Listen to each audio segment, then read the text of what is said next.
Cattle city সিরাজগঞ্জে এবার ৬.৫ লাখ পশু কোরবানির জন্য প্রস্তুত রয়েছে। পশুপালন লাভজনক হওয়ায় বিভিন্ন পেশাজীবী এখন গরুর খামারের মালিক। তারা আশা করছেন বিগত কয়েক বছরের মতো কোরবানির পশু আমদানি না হলে তাদের পশু ন্যায্য মূল্যে বিক্রি করতে পারবেন। জেলার প্রাণী সম্পদ কর্মকর্তা আমদানি বন্ধের বিষয়টি নিশ্চিত করেছেন। সিরাজগঞ্জ প্রতিনিধি রহমত আলীর প্রতিবেদন। মোহাম্মদ নবিদুল ইসলাম বঙ্গবন্ধু সেতু পশ্চিম গোলচত্বর সংলগ্ন সয়দাবাদ ইউনিয়নের পরিচিত রাজনৈতিক নেতা, চেয়ারম্যান, আওয়ামী লীগের সাধারণ সম্পাদক এবং পরিবহন ব্যবসায়ী। এখন আবার নাম লিখিয়েছেন গরু খামারির তালিকায়। সময় কাটছে কোরবানির পশু লালন পালনে।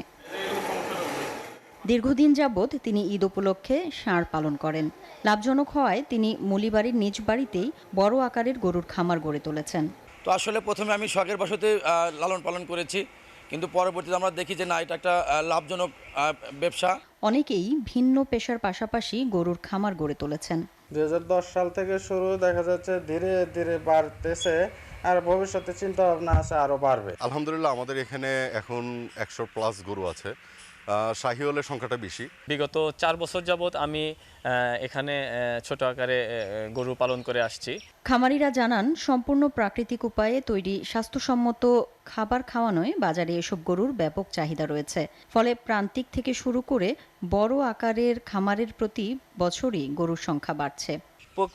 কয়েক আইটেম মিলে এক জায়গায় মিশ্রণ করে হেরে খাবার তৈরি করে প্যাকেট করে রাখি, ওখান থেকে নিয়ে গরু খাওয়াই।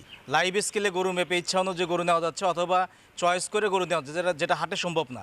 পশুপালনে এই জেলা উপযুক্ত হওয়ায় প্রতি বছরই নতুন খামারি ও পশুপালনের সংখ্যা বাড়ছে বলে জানান জেলা প্রাণী সম্পদ অফিসার।